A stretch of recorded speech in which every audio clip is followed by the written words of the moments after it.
I love this series by Elsie Silver. I think there's 5 books in it.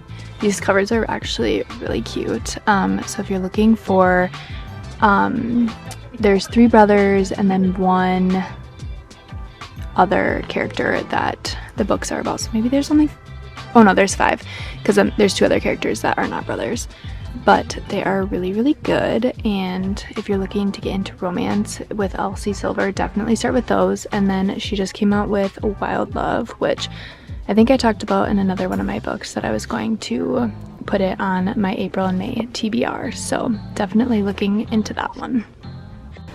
Okay, I think I'm going to splurge and get the Binding 13 like updated covers because they are just so floppy and nice, and I just feel like they together on a shelf would look so good. I'm currently on the 3rd book, which is Saving Six, about the main character Shannon's brother Joey. It's interesting to see them in person because I've only ever seen them like my Kindle version, so to see like the size difference in books. Looks like Redeeming Six, which is the 4th book, is the biggest book, which is kind of shocking. And then they only have 1 copy of Taming Six, which I know I talked about in my last video about Gibbsy with an S, Gibbsy. And his book is kind of small, but I need to get it because it's the only copy. And I know that I will be able to find it somewhere else, but I'm also deciding if I want to spend this much money and get the whole series or start with a couple. You definitely should. Get all of them? Yeah. Just ball out. Also, did anyone, like, when they were young, like, read these books? Love and Gelato. I feel like that's like Or, gateway like, into reading. I never read them though. Okay, but then they made the movie on, I think, Netflix. It was not good. So if you've seen it and you didn't like it, the book was 100% worth it. Also, Abby said, also I don't think I've ever introduced you. This is my sister Abby. Hi. But she said Never Vacation with Your Ex she's been seeing, and it just like looks really cute. It's by, This is like a good section we're in right now. Emily Wibberley and Austin Siegman Broca. Yeah. Wait, so I wonder if it's dual perspective. Did you read this one? No, but I Never read. So Maybe loved Summer of Broken Rules. Absolutely loved this book. And then I read What Happens After Midnight, which is her 2nd book by this author, K.L. Walder. Hated it. Didn't hate it, but I did not like it. So then I didn't give Maybe Meant to Be a chance because I was kind of like, I didn't like the 2nd book, but I loved the 1st book. So I'm like, do I give that a chance? That one looks cute to me. Also, I'm not sure I love how shiny this cover it's is. glossy. Okay, let's keep going. Ready.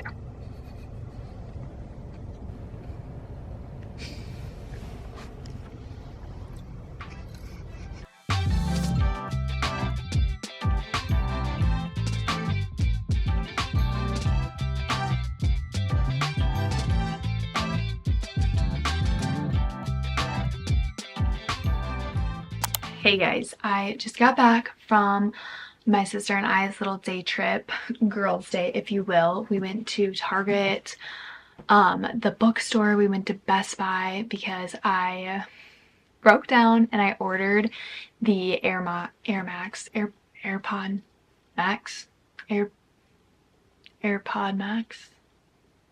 Pro Max, I don't know what they're called, but the big headphones. I got a new computer earlier this year and I traded in my old computer to Apple. They have like a buyback program, and so I sold my old computer back to them and I got a gift card, so I decided to treat myself to whatever they're called, the headphones. So I wanted to go to Best Buy and just try them on and make sure that like they felt right and like I liked them, which if you are a piercing girly or have like, I don't know, if you have a lot of piercings on your ear, I loved the way that they felt at Best Buy because they left enough room around my ear where none of my piercings touched like the headphone. I have Beats right now and they're too small where they like sit on my piercings, so, and like hurt a little bit. So I'm excited for the Air Maxes or whatever they're called. to not touch them because I think it'll be way more comfortable. But I wanted to show you a little book haul. It's not very much. I only got, I know I thought I was gonna get all of them to like get the collection, but books are expensive. And I knew I was gonna be buying those headphones. So I was like, I'm just gonna get 2 books and I'll slowly add to my collection. So I decided to get Saving 6 and Redeeming 6 because, as you know, I am currently reading Saving 6. So I was like, I might as well just get the one I'm reading right now. And then I got the next one in case I wanted to do like reading a little bit on my Kindle and then a little bit on here. Sometimes it's nice to just like physically have it and like physically see how far into the book you are. But like I said in Barnes and Noble, I wish we were at Barnes and Noble. We went to Bam Books, but they're just like so floppy and like such good books. I also love like they're like matte and just like so good to hold on to. So I will definitely finish my collection and get the first 2 and then Taming 7 eventually. Probably sooner rather than later, knowing me, I'll just like break down and buy them. But I also think that they were cheaper on Amazon than they were at the bookstore. So I'll probably just finish the collection by buying them off of Amazon, even though you never know what you're going to get when you order books online, specifically from Amazon, because a lot of the times they just like throw it in the box and send it to you, and then you get it and it's like either warped, bent, just not in the condition where you would maybe pick it out at the bookstore. So we'll see, but I'm very excited to have these, and I actually think I am going to look at where I am on my Kindle and then sit down and read it physically. I haven't read a physical book in quite a while. I just love my Kindle because you can read at night, and that's when I do most of my reading. So, however, I love this cover way better than I like these covers. I do have the first Binding 13 book, which I'll grab. I do have this. My sister and her husband bought this for me last summer, I think, and I did not realize how thick this book is. I want to say it's like 800 and some pages. Oh wait, 600 pages? Like, this is 600 pages. How much is this one? Okay, that is what doesn't make sense to me, because this book is like 750 pages. The smaller one says it has less pages. Make that make sense. I guess because like the words on this one are so little. Like, they're really small, so maybe that's how they got away with that. But like, these ones aren't that big. I don't know. I'm confused. But comparing the two, these covers are way cuter. So we'll definitely maybe be selling these. I know my sister sells a lot of books on Pango Books, so I might look into selling this because I'm not going to finish the collection of these covers because I just don't love them. I just think that these ones on a bookshelf will look way cuter. So that is that. I think I'm going to sit down and read a little bit, and we'll see where the day takes me. It's a little bit later. It's like, it's 4:45. So I'll probably read for a bit, eat dinner, and then we'll see. But I'm excited to read with this floppy copy.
Okay, so I decided that I want to make a physical TBR jar, box, whatever you want to call it. I just have this little glass box that I'm going to write all the titles and authors of my physical TBR list that I have and I haven't read yet on these slips, because I think what my plan is right now is every month when I make my monthly TBR, I'm going to pick one or two of my physical books to put onto my monthly TBR that forces me to read these books. Because a lot of these have been on my bookshelf for months, like many, many months, that I just love my Kindle so much, and I always gravitate towards reading books on my Kindle, even when I have them on my physical TBR. So I'm gonna really try and kind of weed through, I don't want to say weed through because that like makes it seem negative, but I really want to start reading more of my physical books, because why have them if I'm never gonna read them? And some of them I've had for years. Like I know for sure one of them in here I got as a birthday gift in like 2021, and I still haven't read it, but I want to read that book. So I think this will force me to actually read these books. So I'm just going to show you guys the books, write them down, and then hopefully maybe in my next monthly TBR video you will kind of see these in this TBR jar come back up. I also thought about maybe creating a video where I only read books out of my TBR jar, so keep your eyes peeled for one of those two videos, but I really want to incorporate this and not just do this and let it sit on a shelf and never use it. So the first book is Archer's Voice by Mia Sheridan, which I purchased this in one of my videos last summer where I did a Barnes & Noble haul, and I feel like everybody on the planet has read this book except me, and I really, really want to be in that circle of people who have read it. I know it's kind of a sad book, and I don't know what's really holding me back from reading it other than the fact that it's just a physical book and I prefer to read on my Kindle. But I've also lately been loving to like tandem read between physical book and Kindle. That's what I'm doing right now with Saving Six by Chloe Walsh. I have been loving like during the day reading the physical book, and then when I get into bed at night reading on my Kindle in the dark. So I really hope to get to this. I would love for this book to pop up soon for me to read. Okay. Then we have The 7-Year Slip by Ashley Poston, which I have never read anything by her other than one of the Valentine's Day books that was in that like 6-book series I read in February. That was the first time I had read anything by her, but I've seen a lot of people read this lately. I want to say most people have enjoyed it. I could be wrong on that. But this one, again, I can't remember if this is one my sister bought or if I bought this in my Barnes & Noble haul. I'm having a hard time remembering. But either way, this one is about... So this is about a girl who lives 7 years in the future, and she moves into her late aunt's apartment and meets this guy, but he lives 7 years in the past? Question mark? So it's all about like timing. So that one seems interesting, and I wouldn't mind if that came up sooner rather than later in the jar as well.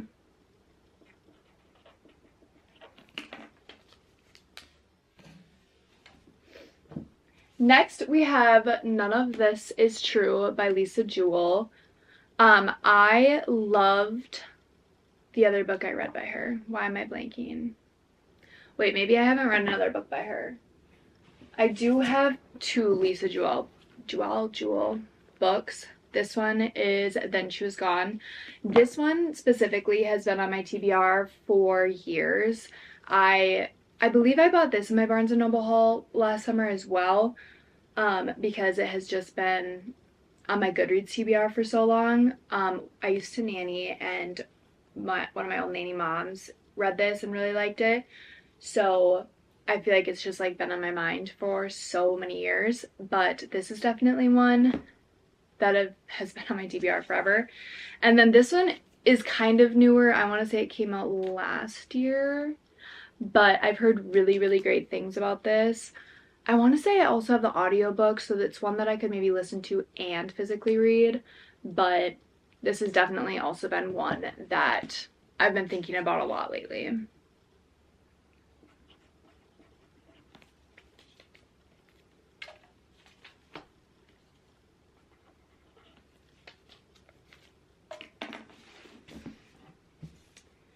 Next, we have volume 5 of the Heartstopper series, which is about Nick and Charlie, who are two like university age boys who fall in love, and you just like read about their love story. It is a graphic novel, and these are so fun to read because the pages are just so beautiful and like fun to look at.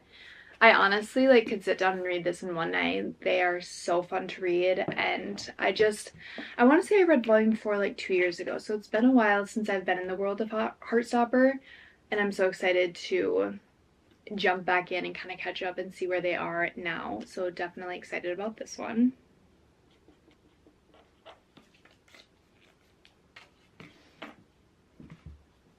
Then we have The Love Wager by Lynn Painter, which is the second book in the Mr. Wrong Number series.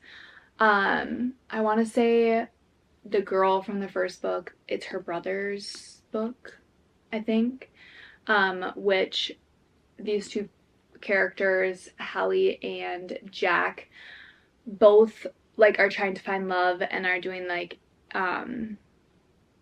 blind dates and stuff, and every time that their blind date doesn't work out, they go for tacos like after the date together and stuff. My bookmark is still in here. I read 42 pages of this and then put it down.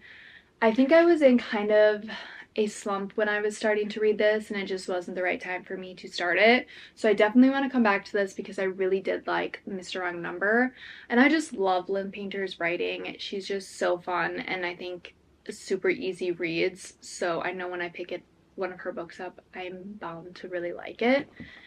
So definitely excited for this one as well.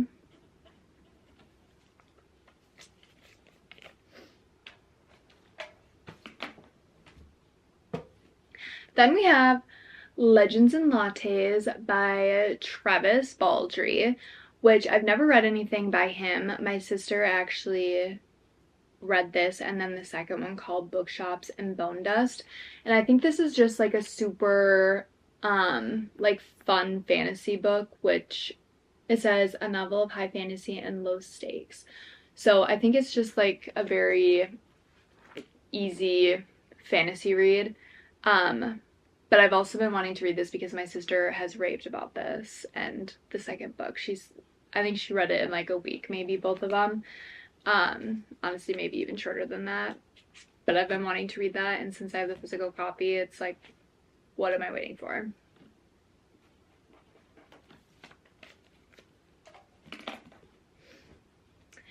Next, I have Powerless by Lauren Roberts, which I feel like has been very popular lately. I actually tried starting this a couple different times in like February-ish, but it was the same time that around the same time as Love Wager, where I was just kind of in a slump. I didn't know exactly what I wanted to be reading at the moment. I wasn't sure I really wanted to dive into a fantasy, even though I've heard it's like very minimal world building, or at least like really easy to understand, and it was kind of Hunger Games-esque, which really piqued my interest. I just wasn't sure that I, at that moment, had the mental capacity to read this, but I've heard amazing things. I honestly really have been wanting to read this, so I also have it on Kindle, and that's where I started the first time, so I definitely could tandem read this as well, physical and Kindle, which does make it more appealing. But I definitely am excited and would not be mad if I picked this for my monthly TBR very soon.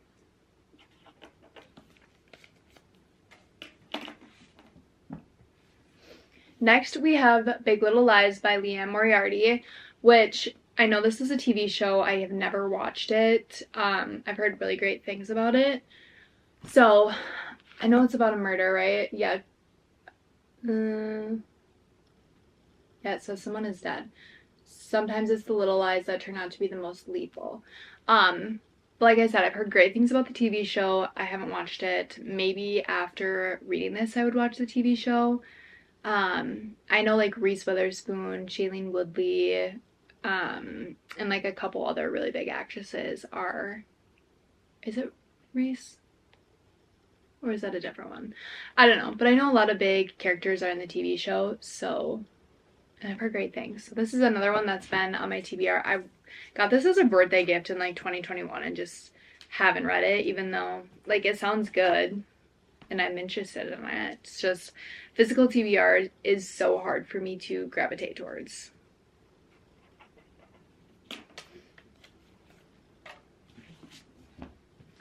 Next, we have another book that I bought at my Barnes & Noble haul, which kind of seems like there's a theme that I bought all these books and then didn't read them, which is The Inheritance Game by Jennifer Lynn Barnes, which this is part of a series. I want to say there's 2 other books in the series. So, let's see. Yeah, so Avery, the character Avery, gets left a bunch of money and he has to play a game, like multiple games, and like answer riddles and codes and secret passages in order to get the inheritance. So I think this would be like a really fun book. I think it's, why do I want to say it's young adult? I might be wrong, don't quote me on that, but I think it's a super easy read and it just like sounds like a fun plot. So this is also one. I mean, I'm gonna say this for every single one. I'm excited to read it. I'm excited to read it. But I am excited to read it.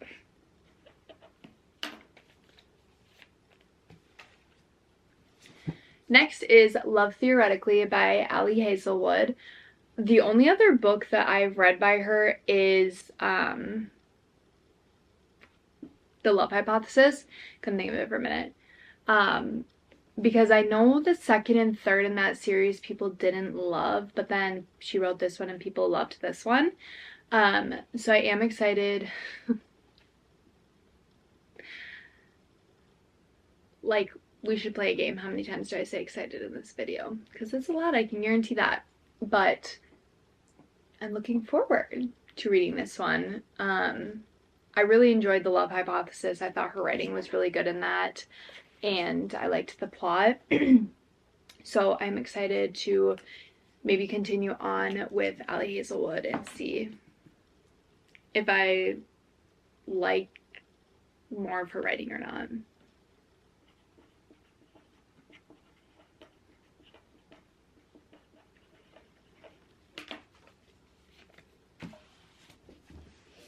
Next, we have Alice Feeney, Rock, Paper, Scissors, which, if I'm not mistaken, Alice Feeney is one of Sarah Crowley's favorite authors, which I feel like her and I have pretty similar taste in books, so I've definitely wanted to read something by her.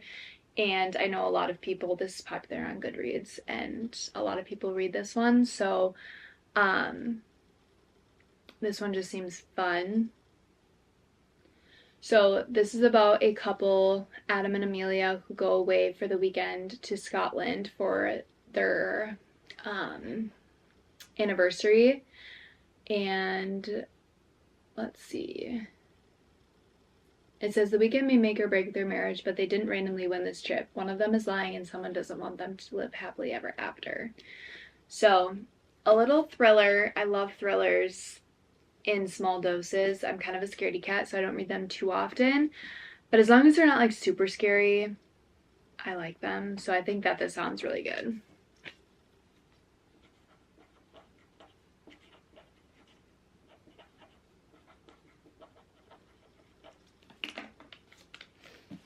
Okay, last one. I ran out of paper, so I'll have to find more and add it to the jar after. But the last one is another one from my book haul last summer. It's Wait For You by Jennifer L. Armentrout, which I don't believe I've read anything by her either. But I know a lot of people like this one. When I posted that video, I think a lot of people commented like that they liked it. Honestly, I picked this one kind of based off of its cover. I felt like the yellow and the stars was very cute. This one, it says some things are worth waiting for, some things are worth experiencing, some things shouldn't be kept quiet, and some things are worth fighting for. I'm not going to read the whole thing because you can go on Goodreads and read it if you're interested, but I'm also just like kind of a bad reader when I read aloud and I'm trying to concentrate because my brain works so much faster than my mouth. But again, just another fun one that I've been meaning to read and meaning to get to, and will feel so good once I've read it so that it can just go on my bookshelf and sit there and have been read and loved like it should. So that is all I have for this little weekend bookish vlog.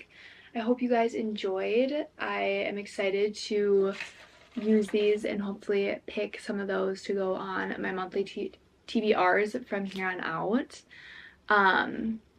But let me know in the comments what you guys, if you guys think I should make a specific video using these for like a TBR jar video, or if you think I should add these like one or two to my monthly TBRs, or both. Could be fun. But anyways, thank you guys for watching. Don't forget to like and subscribe, and I will see you guys in my next video.